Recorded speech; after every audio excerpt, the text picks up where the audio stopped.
Okay, we could all start with a bow, and if you're driving or doing something where you can't bow, you can just kind of tip your head a little bit. Let's first take a good posture, best posture of the day, and relax it. Eyes can be open. You can have a little bit of a smile if that's natural, because you're extending your friendliness to the whole world, every corner of it, and give it away. I just bowed my head right into the mic, so I hope you heard that. So today I want to talk about fear. Fear is something in the New Agey and sometimes yoga communities and sometimes Instagram profound quote communities. Fear is something we think is bad. Fear is something we reject and want to kind of suppress or get away from or conquer. I think that's actually a pretty common expression. We want to conquer our fear. So I'll start with a quote by Trungpa Rinpoche, who's my parents' Buddhist teacher, because he says it better than I can. Fear and Fearlessness by Chögyam Trungpa. The crazy wisdom approach to fear is to not regard it purely as a hang-up, but to realize that fear is intelligent. It has a message of its own. Fear is worth respecting. If we dismiss fear as an obstacle and try to ignore it, then we might end up having accidents. And he means that literally. If you're trying to ignore your fear, and you're suppressing it, and you're kind of trying to run away from it, you'll be mindless, and you'll walk into walls. In other words, fear is a very wise message. You can't con fear or frighten fear. You have to respect fear. You might try to tell yourself that it's not real, that it's false, that such an approach is questionable. But such an approach is questionable. It is better to develop some kind of respect, realizing that neurosis is also a message rather than garbage that you should just throw away. And that can be our whole approach to anything we don't like in life. We try to throw it away, get it away. The gated community spirituality that I often talk about. So there's a lot more there. That's on Elephant. You can read the whole thing on elephantjournal.com. But basically, fear is this wonderful thing because we kind of can't beep. We can't fool it. It's super visceral. It's super physical. Just like this table that Vanessa hates when I tap it. It's physical. You can bump your head into it. You could be at a wedding. You could be wearing a nice suit or a nice dress. Everything could be romantic with flowers and parties and dancing, and you could just feel lonely and afraid that no one will like you and awful. And you could try to suppress that by drinking or suppress it by dancing like a crazy person. That actually might work. Or suppress it by hiding in your room, whatever, but it's still there. It's kind of like writer's block. I did a video about writer's block for writers. Writers are always fighting with writer's block. Writer's block is you. Fear is you. So you can't fight with it. You're just fighting with yourself. You're like the cat or the dog trying to bite its own tail. And if you bite the tail, if you succeed in finally biting the tail, which is really hard to do, because it runs away from you just as fast as you run toward it, if you finally succeed in contorting yourself into such a position where you can bite it, it hurts you. Only you, really. And you're being foolish. When you see a dog chasing its tail in circles, you think, poor doggy, it's kind of crazy. And that's us when we're trying to run away from fear. So fear is actually good news. That's not to say it's happy or it's nice, but let's stop putting crystals on our fear. Let's stop pushing our fear into our tummies. Let's stop running away from fear. Vanessa and I were just sitting at this cafe. She's the producer. We were talking about what I was going to talk about. And we were talking about how fear loses its power over you the second you stop trying to run away from it. So, what is fearlessness? Fearlessness feels exactly like feeling fear. Fearlessness isn't a Viking warrior with a huge sword cutting off the head of his enemy. It's not John Wayne strutting around. I don't even think John Wayne served in the military. Often in our culture, we think fearlessness looks like machismo. But real fearlessness looks and feels like being willing to sit in the middle of a hurricane or a tornado and just feel the fear for even 1 second. And then you're fearless for that 1 second. So fearlessness, as Trungpa Rinpoche says, is accomplished by going through your fear, not avoiding it. So it might feel like feeling your fear and being vulnerable, but that's okay. So if you can feel it for 1 second without running away, and then you run away, that's okay. It's like meditation. Then next time you come back and you feel it for 2 seconds. And then before you know it, you realize it's not that scary to feel your fear. It's not that scary to feel lonely. It's not that scary to feel depressed about the state of the world. People are always saying, I don't read the news anymore. I blocked it out. It's too much. I feel depressed when I read about the state of the world. You're literally acting like an ostrich sticking its head in the sand, except ostriches are probably doing something useful when they do that. They're probably looking for eggs or something. I don't know. It's crazy. The state of the world is awful in some ways. There's climate change. Glaciers are melting to the extent that we're literally talking about how to irrigate the new rivers. I mean, you know all the stuff that's wrong with the world. And if that makes a weird feeling happen in your heart, that just means you're feeling and awake and alive. And it's okay to feel that. The part you're not doing is breathing, just relax. A sigh is literally Tonglen. Tonglen is the Buddhist practice where you breathe in heavily and you breathe out light, which is the opposite of what New Agey kind of spiritual materialism, spiritual bypass people try to do, which is gated community spirituality, as I call it, which is you put up a gate, you have your nice big McMansion that's cheaply built with your big TV and your Lexus or whatever, and you try to keep the homeless people out of the gate, try to keep the elderly people out of the gate, you try to keep the sick people out of the gate. People literally tried to do that around HIV and AIDS in the 80s because they were afraid, which is understandable. You're afraid of what you don't understand. But the way to not be afraid of what you don't understand is to ask questions and learn. So the cool thing is when we engage in the world, we read the news, and we don't let ourselves read crappy, scaremongering, fear-mongering titles. We read real journalism. We ask questions about what we're afraid of and what we don't understand. We hang in there for 1, and then 2, and then 3, and then 20 seconds with our own hearts and our own fear, our own heartbreak, our own depression, our own craziness.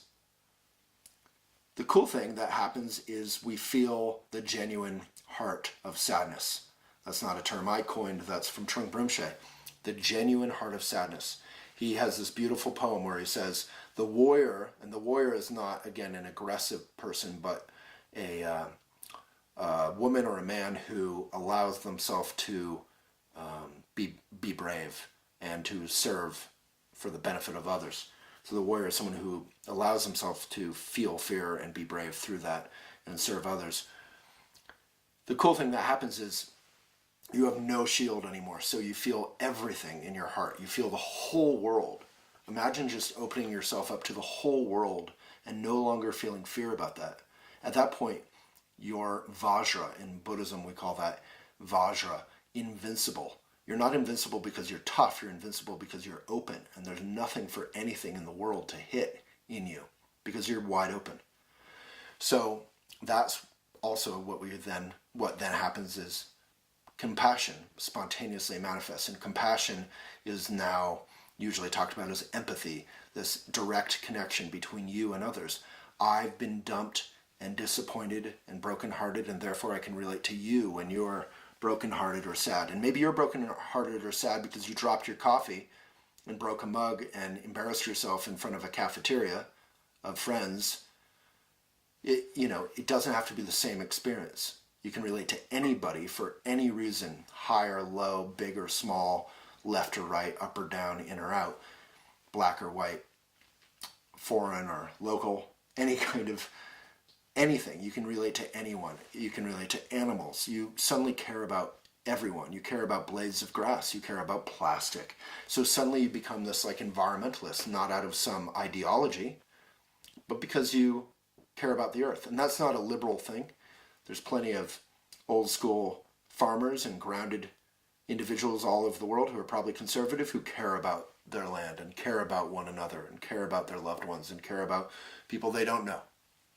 So the really cool thing, when we stop pushing away fear, which turns into nationalism and fear-mongering and us versus themism, when we stop trying to do that, we suddenly care about everybody, and we actually can create peace on earth, which is what Jesus talked about. It's what all great men and women have always talked about.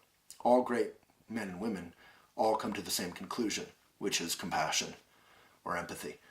So, to ground this in reality, think about the last time you were super fearful. And it could have been small. You could have dropped a coffee cup and embarrassed yourself.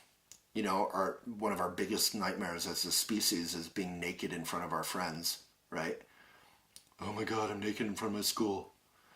So it could have been just embarrassing, or it could have been a profound moment.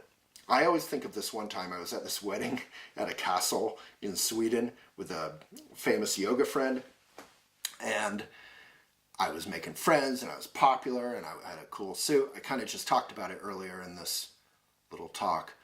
And it was a silly moment, and it just happened very suddenly. I walked out of the lunchroom where everyone got lunch, and I'm in this big courtyard, and the Swedes are all on the left in their cool suits, and they're all friends for, 30 years already.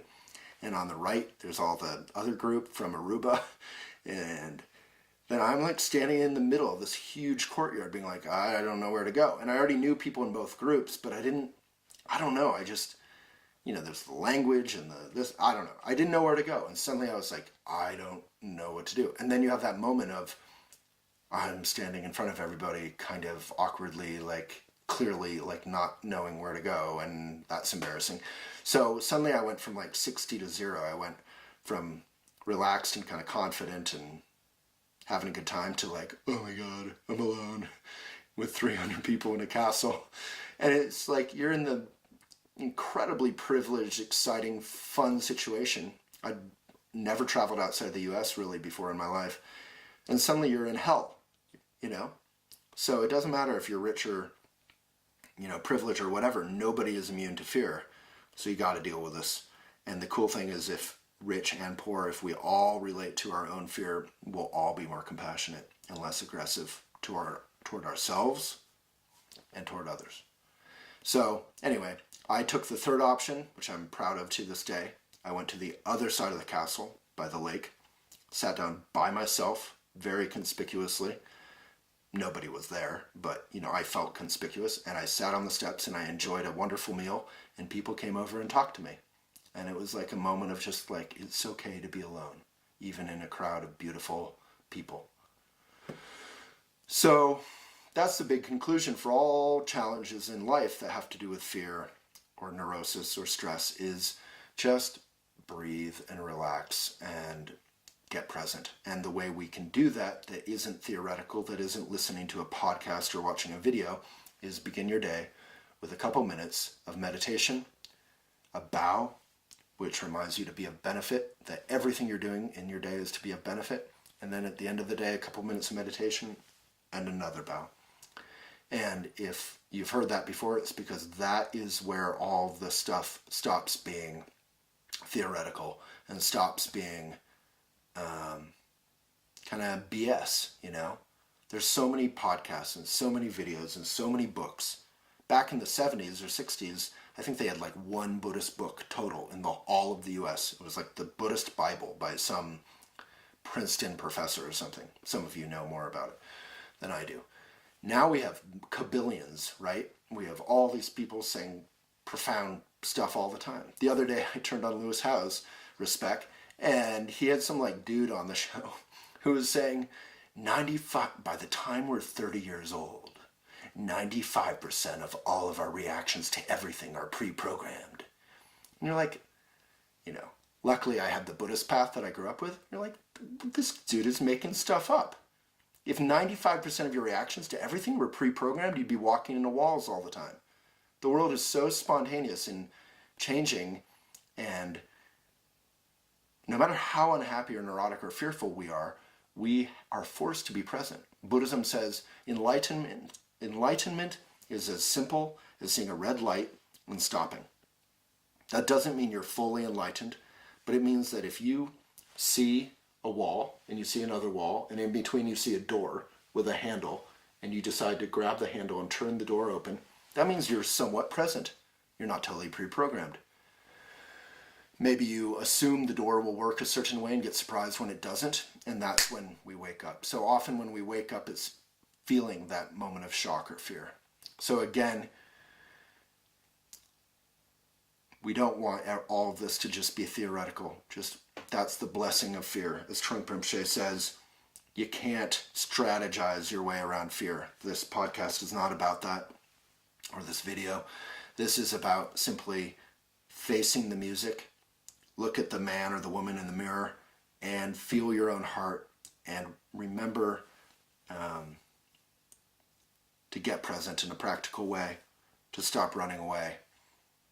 And then you can be a benefit. I can be a benefit. We can be a benefit to this world, and God knows it needs it. So that's it. Jolly good luck, sweetheart. And we could end with a bow. Feel your heart. Feel it tenderly. Think about something you're afraid or neurotic or hopeful or excited or crazy about. Just breathe through it and give it away.